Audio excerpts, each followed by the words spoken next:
ഇന്ന് തന്നെ ഡൗൺലോഡ് ചെയ്യൂ. കാണൂ നിങ്ങളുടെ ഫേവറേറ്റ് ഷോസ്. മുത്തശ്ശി, മുത്തശ്ശി,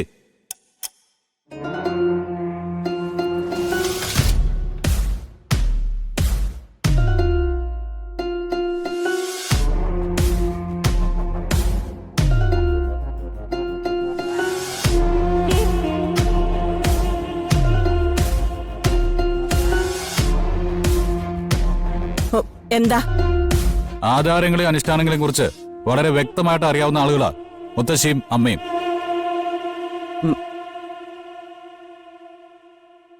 അതിൽ സംശയമൊന്നുമില്ലല്ലോ. മോൻ കാര്യം എന്താന്ന് വെച്ചാ പറ. ഒരു പുരുഷന്റെ ഭാര്യ ആരാണ്?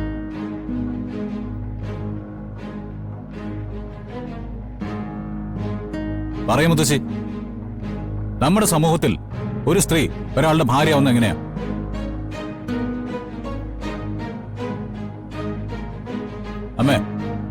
അമ്മ ദേവനാരായണ തിരുമേനിയുടെ ഭാര്യയായത് ഏത് നിമിഷത്തിലാണ്? അച്ഛൻ അമ്മയുടെ കഴുത്തിൽ താലി കെട്ടിയ നിമിഷത്തിലല്ലേ? അങ്ങനെയല്ലേ അമ്മേ? അതെ. അങ്ങനെയാണെങ്കിൽ എന്റെ ഭാര്യ ആരാ?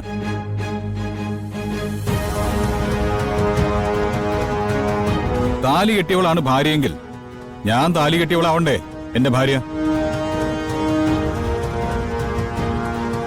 അങ്ങനെയാണെങ്കിൽ ഈ നിൽക്കുന്ന രാധികയല്ലേ എന്റെ ഭാര്യ? എന്താമേ, കല്യാണ മണ്ഡപത്തിൽ വെച്ച് നടന്ന ആ രഹസ്യ കച്ചവടം ഒരിക്കലും ഞാൻ അറിയില്ലെന്ന് കരുതിയോ? ഇവളുടെ കഴുത്തിലല്ല ഞാൻ താലി കെട്ടിയതെങ്കിൽ അമ്മ വിശ്വസിക്കുന്ന ദൈവങ്ങളുടെ പേരിൽ അമ്മ ആണയിട്. പറ്റോ അമ്മയ്ക്ക്?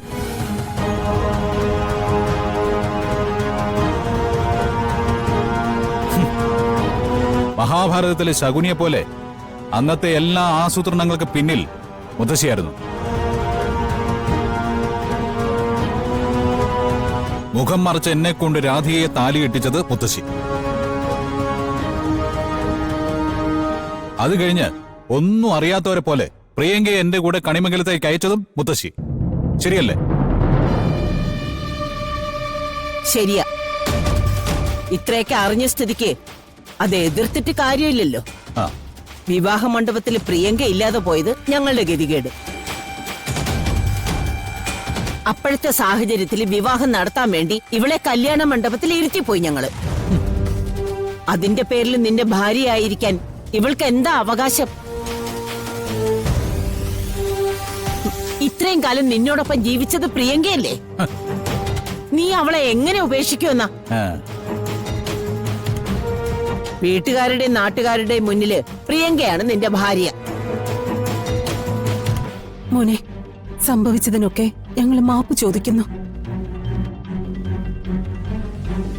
ഈ പ്രശ്നം മോനെ ഊതിപ്പെരിപ്പിച്ച ഈ കുടുംബത്തിൽ ഉണ്ടാവാൻ പോകുന്നത് ഒരു കൂട്ട ആത്മഹത്യയായിരിക്കും. അല്ലെങ്കിൽ എന്താ സംഭവിക്കാന്ന് അമ്മയ്ക്കറിയൂ?